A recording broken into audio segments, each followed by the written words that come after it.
you don't live on an island. You do. You live on the same island. Well, not quite the island I meant, right? So you don't live on a completely isolated island, right? You have means of communication. You know what's happening in the world. And the world now is convulsing in all this, right? And the charade is being like just on a display. The collapse of everything. That alone rubs us off behind the scenes, right? Everything we grew up and believing now collapses like a house of cards.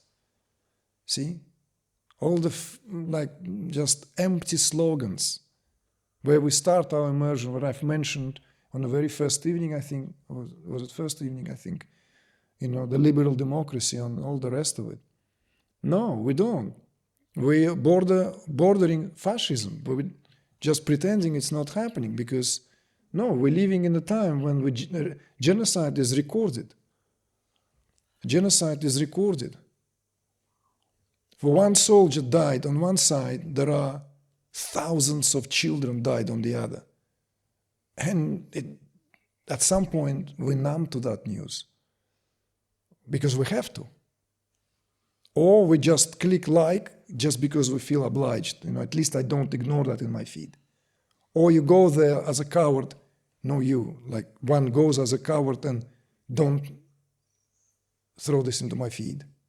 Enough. I know there's atrocities. I know there's genocide, but what can I do? This impacts us from behind the scenes. You see, this is why I've asked you, do you have any insights other than, let's say, spiritual insights? Because these are spiritual insights. We all are lacking motivation. Do you know how many young people right now questioning what the have I been studying for? You know, what am I doing? Look what's happening in the United States.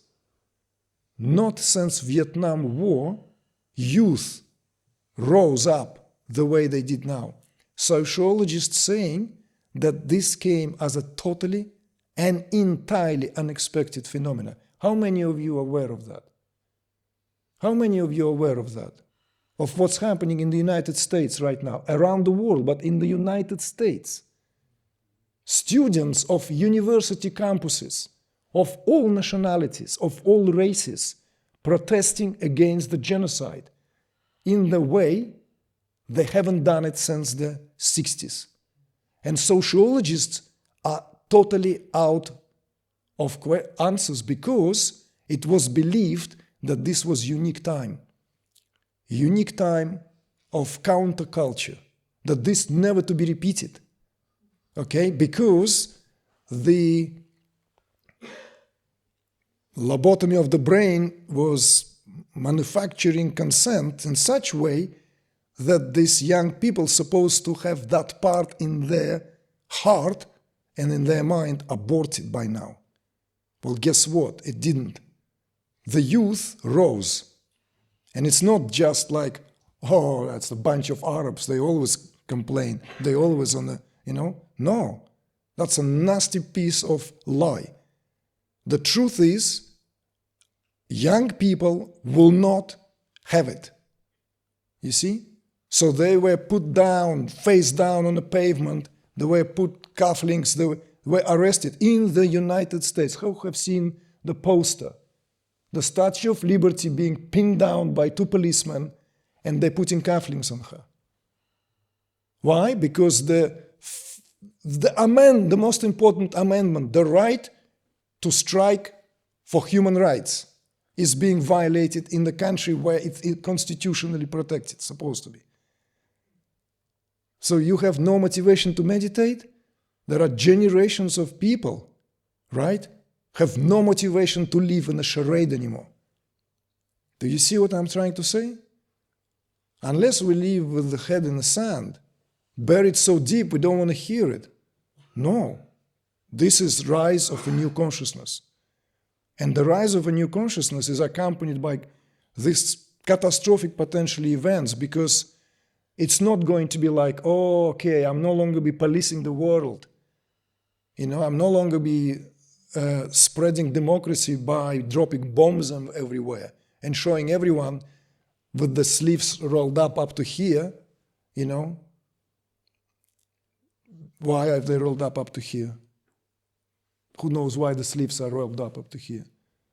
Well, you don't want to dirty your beautiful shirt in blood up to here, because the hands are all covered in blood, because it's a blood bath.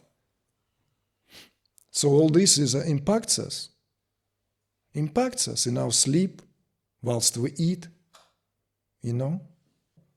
Like young people now, like in graduation, this is the most beautiful, like I could barely hold tears back because of this violent suppression of the students' protests.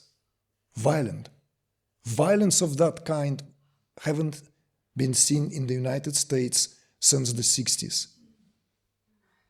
In Europe, the same.